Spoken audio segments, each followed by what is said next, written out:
오늘 우리가 읽은 출애굽기 30장은 출애굽기 27장에서 연결되는 성막 기구들에 대한 제작 명령을 기록하고 있는데 크게 네 문단으로 나눌 수가 있습니다.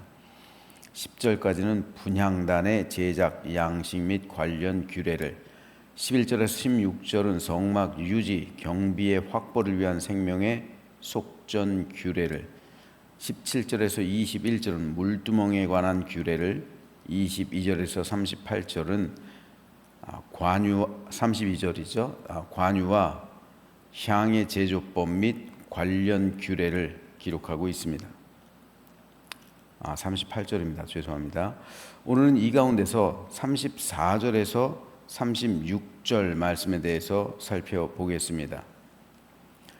여호와께서 모세에게 이르시되 너는 소합향과 나감향과 풍자향의 향품을 가져다가 그 향품을 유향에 섞되 각기 같은 분량으로 하고 그것으로 향을 만들되 향 만드는 법대로 만들고 그것에 소금을 쳐서 성결하게 하고 그 향 얼마를 곱게 찌어 내가 너와 만날 회막 안 증거계 앞에 두라. 이 향은 너희에게 지극히 거룩하니라. 여기서 하나님은 소합향, 나감향, 풍자향의 향품을 유향에 섞어서 향을 만들어서 분향단 앞에 두라 명령하셨습니다. 그리고 이 분향단에서 그 향기를 피우라는 거예요. 그래서 1절에서 10절에서 분향단을 만들고 그리고 이 분향단에서 이 향기를 피워라. 그리고 제사장이 등불을 펼 때 날마다 등불을 켬과 동시에 향기도 피우고 그렇게 하라는 거예요. 제사장이 성소에 들어가면 정면에 분향단이 있었어요. 그리고 왼쪽엔 등잔대, 촛대가 있었고요. 오른쪽에는 진설병 상이 있었어요. 그런데 하나님께서는 이 향품을 정면에 있는 분향단에 놓아서 매일 아침마다 사르라, 향기를 피워라 명령하고 계신 겁니다. 그런데 이 향품들은 사실 굉장히 향기가 좋은 거예요. 소합향은 초록나무과에 속하는 나무에서 추출한 향품인데 나무를 찌를 때 상처난 곳에서 나오는 향이기 때문에 붙여진 이름입니다. 나감향은 홍해 10족의 일종에서 추출하는 그 향인데 이 10족에는 감송향을 먹거나 물가에 있는 향기로운 식물을 먹는데요. 그래서 훗날 이것들이 그 체내에서 쌓이고 깨져서 나감향, 그 향기를 낸다고 합니다. 풍자향은 아라비아 동쪽 해안의 고목나무 관목 식물에서 나오는 향이고 유향은 아라비아 사막에서 자생하는 유향나무에서 채취한 향입니다. 따라서 이 네 가지 향품은 귀한 것들이에요. 귀중한 것들입니다. 그런데 하나님은 이 귀한 향품들을 섞어서 성소에 피워서 향기를 내라고 말씀하시는 거예요. 이번에 베트남에 갔었잖아요. 그랬더니 침향을 팔더라고요. 침향이 무지하게 비싸더라고요. 한 달분에 150만 원 그렇게 하더라고요. 무지하게 비싸요. 침향.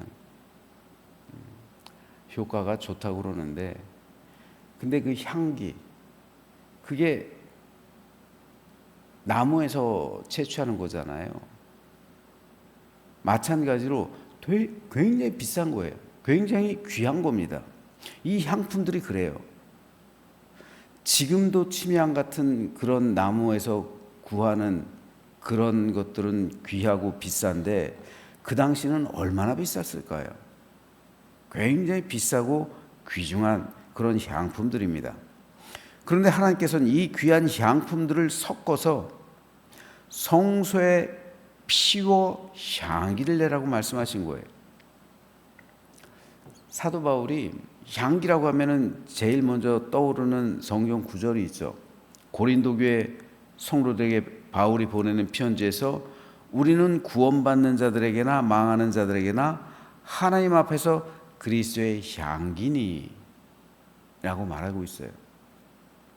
자, 구약 성경에서 말하고 있는 향기는 두 종류가 있어요. 첫째는 번제단에서 태워지는 희생제물의 향기입니다. 하나님께서 흠향하셨다라는 표현이 있어요. 흠은 좋아할 흠자예요. 즉 향을 좋아하셨다는 거예요. 이것이 무슨 말이냐면 번제단에서 태워질 때 희생제물의 향기를 기뻐하셨다는 표현이에요. 여러분, 이런 표현이 어떨까 생각하는데, 고깃집에 가잖아요. 고깃집에서 고기를 구울 때 나는 향, 짐승의 희생 제사를 태울 때 나는 향이 그런 향이에요. 그렇잖아요. 고기 냄새잖아요. 그 향은 여러분들 맡을 때 좋죠. 그런 거예요. 그런데 하나님께서 맡으신 향은 사실 희생 제물의 향이잖아요. 그러니까 희생 제물이 태워질 때 나는 향이기 때문에 우리가 맡는 그 향, 그거는 우리가 상상이 가능한 거예요. 그런데 하나님께서는 그 향을 기뻐하셨다는 거예요. 우리가 그 향을 기뻐하는 거는 먹고 싶어서 기뻐하는 거잖아요. 그런데 하나님께서는 뭐 그걸 먹고 드시고 싶어서 그걸 기뻐하시겠어요? 그게 아니죠. 하나님께서 그 향을 기뻐하시는 이유는 그 희생제물이 태워져야 속죄함이 일어나기 때문에 그런 거죠. 바울이 우리는 구원받는 자들에게나 망하는 자들에게나 하나님 앞에서 그리스도의 향기니 라고 말하죠. 이 향기가 어떤 향기예요? 희생제물로서의 향기예요. 나를 희생제물로 번제단에 태울 때 그때 나는 향기란 말이에요. 근데 이걸 냄새라고 하지 않고 향기라고 표현하고 있는 거예요. 사실 우리가 음식점에서 맡는 건 향기라고 표현하는 건 맞지 않아요. 냄새라고 말해야죠. 그렇잖아요. 고기 냄새잖아요. 그건 고기 향기는 아니잖아요. 사람은 그걸 고기 냄새라고 표현하지만 하나님께서 그걸 향기라고 표현하시는 거예요. 왜냐하면 거기에 생명이 있기 때문에.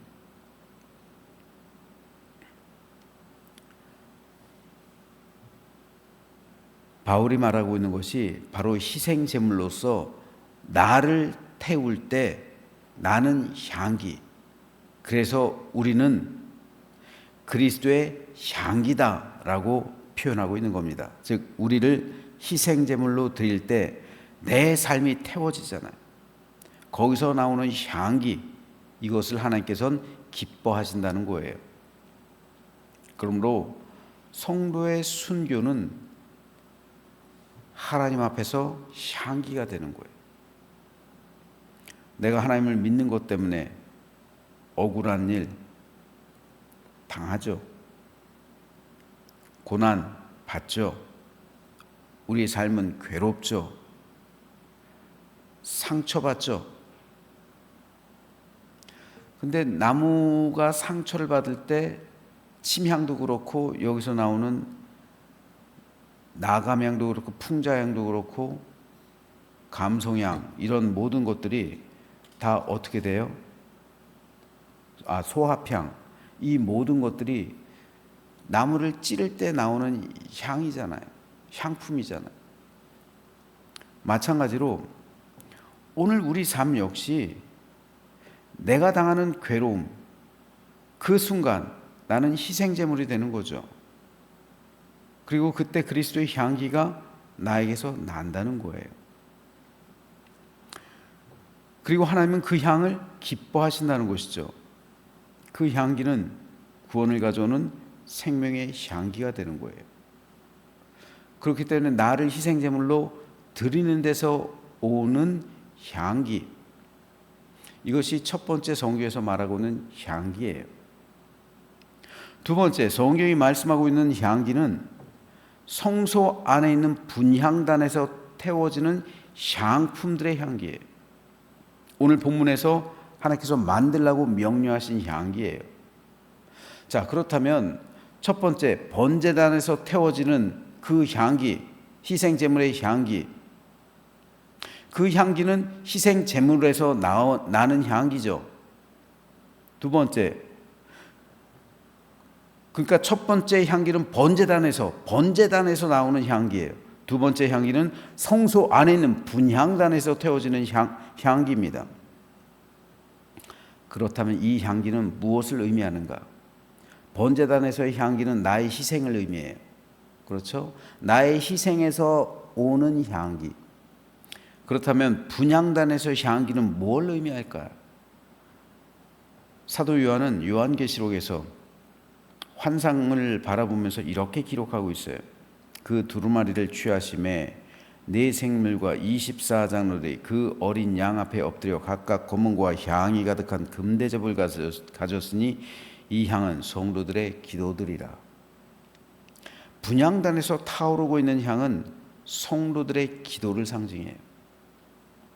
바로 이것이 하나님께서 향기를 만들어서 분향단에 태우라 명령하신 이유입니다.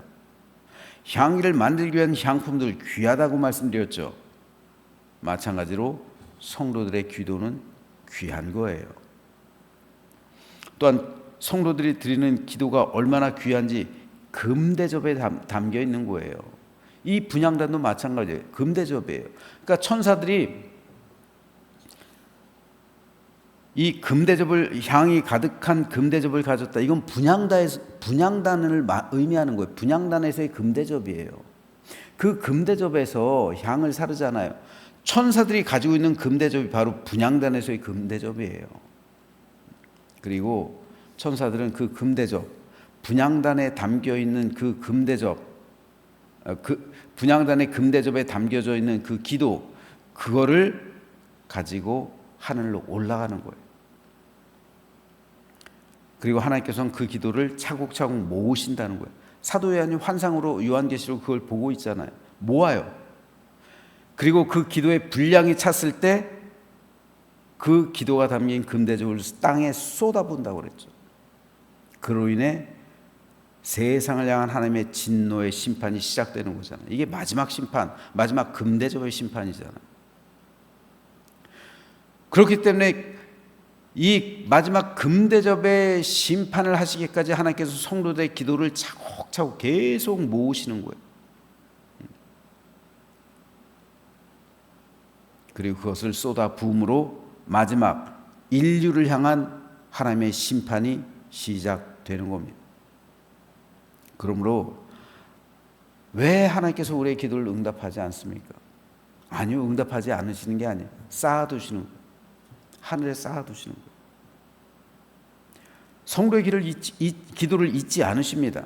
헛되지 않아요. 때가 되면 반드시 이 땅 가운데 실현될 때가 있습니다. 쏟아 부으실 때가 있어요. 바로 그것을 위해서 하나님께서는 지금 오늘 본문에서 이것을 명령하고 있는 거예요. 금대접을 만들라. 그리고 분향단에다가 향품을 피워라. 이것은 성도의 기도를 상징합니다. 따라서 기도는 우리가 하면 좋고 안 해도 그만인 것이 아니에요. 하나님의 명령에 따라 반드시 해야만 하는 겁니다. 이것을 보여주는 거잖아요. 분향단에 매일 아침 들어가서 분향단에서 향기를 피우는 거예요. 매일 기도하란 말입니다. 매일. 하루 이틀 기도하고 쉬는 게 아니라 매일 기도하라는 거예요. 여러분 식사 하루 이틀 드시고 일주일에 하루 이틀 드시고 안 드세요? 매일 드시잖아요. 식사를 꼬박꼬박 먹어야 우리의 건강이 유지가 되죠. 그래야 우리 삶을 유지하는 것처럼 우리가 기도를 매일 해야 우리 영혼의 건강이 유지가 되는 거예요. 하루 이틀 하고 그만하는 게 아니라 매일 우리가 밥을 먹는 것처럼, 우리가 물을 마시는 것처럼 매일 기도는 영혼의 호흡이죠. 죽은 사람은 숨 쉬지 않아요. 마찬가지로 영원히 죽어 있는 사람, 영원히 병들어 있는 사람 기도하는 걸 싫어해요. 내가 기도하는 걸 싫어하고 기도하는 자리에 나아오는 것을 괴로워한다면 그 영혼은 병들어 있는 거예요. 기도는 우리 영혼이 살아 숨쉬는 호흡입니다. 우리 기도는 금대접에 담겨지고 천사가 매일 우리 기도를 가지고 하나님께로 올라가는 거예요. 그리고 차곡차곡 하늘에 쌓이고 있는 거예요. 그리고 언젠가 하나님의 때가 되면 그 기도, 모아뒀던 기도를 쏟아부으시고 금대접의 심판이 시작되는 거예요. 그때가 바로 주님의 재림 때예요. 주님께서 재림하실 때까지 성도의 기도는 쌓이고 있는 거예요, 하늘에. 따라서 마귀는 기도하는 교회를 싫어해요. 기도하는 성도를 증오해요. 아주 미워해요. 그래서 성도로 하여금 기도하지 못하게 만들고 교회로 하여금 기도 모임 갖지 못하게 하려고 회방하는 거예요. 제가 느낀다니까요. 우리가 지금 사탄을 지금 공격해가지고 난리가 났구나. 느껴져요. 지금 하나님의 교회와 사탄이 휴전을 하고 있어요. 사탄이 말합니다. 기도하지 마. 전도하지 마. 굳이 우리 공격하지 마. 우리도 니네 공격하지 않을게. 우리 평화하자. 화평하자. 굳이 서로 공격하지 말자. 그냥 사이좋게 지내. 니네들은 니네들 나름대로 그렇게 하고 우리들도 하고. 선을 넘지 말자. 선 넘는 게 뭐예요? 전도, 기도, 선 넘지 말자. 특별히 기도 같은 거예요. 기도의 경우. 전도는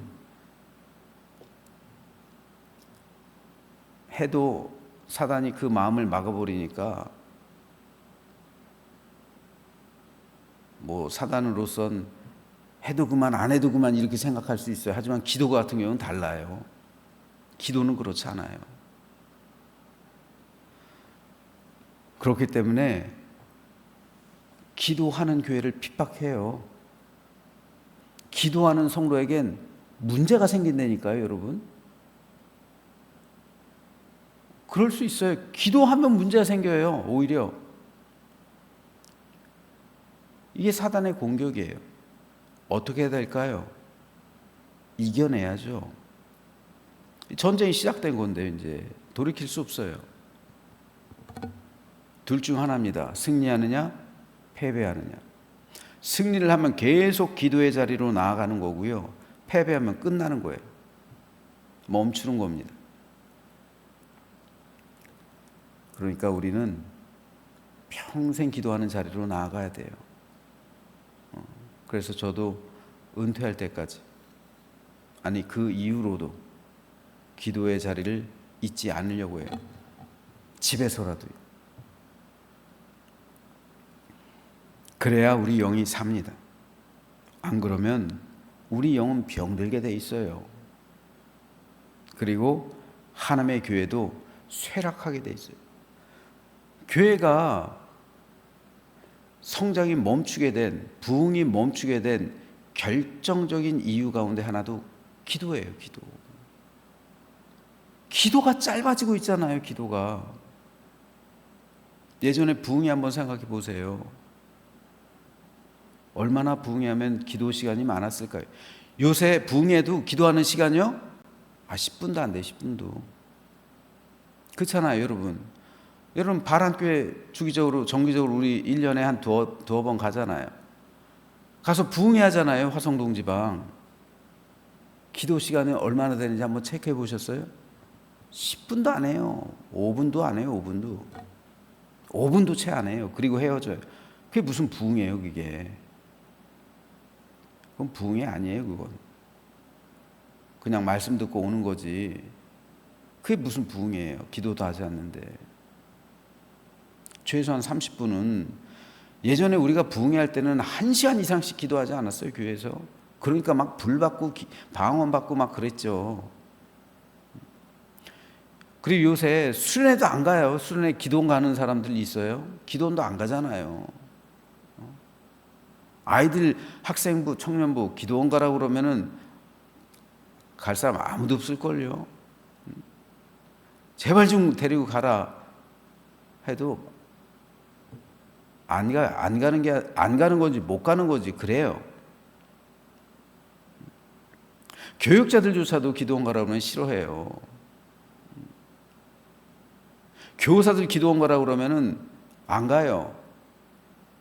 학생들이요? 말할 것도 없어요. 기도하는 걸 싫어해요. 병들었다는 거예요. 숨쉬기 싫어하는 거랑 똑같은 거예요. 그러니까 중환자실 가면 다 산소호흡기를 끼고 있잖아요. 지금 한국교회가 그런 형태라니까요. 지금 다 산소호흡기 끼고 있는 그런 형태예요. 숨을 자가호흡을 하지 못해요.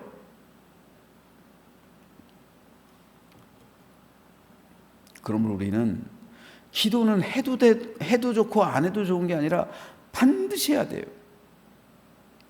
어떤 순간이 와도, 그리고 그것을 견디고 이겨내면 우린 승리하는 삶을 살아가는 거예요. 그러므로 우리는 기도로서 우리 교회가 불타올라야 하고요. 기도로서 저와 여러분의 가정재단이 향기로 채워져야 하고요.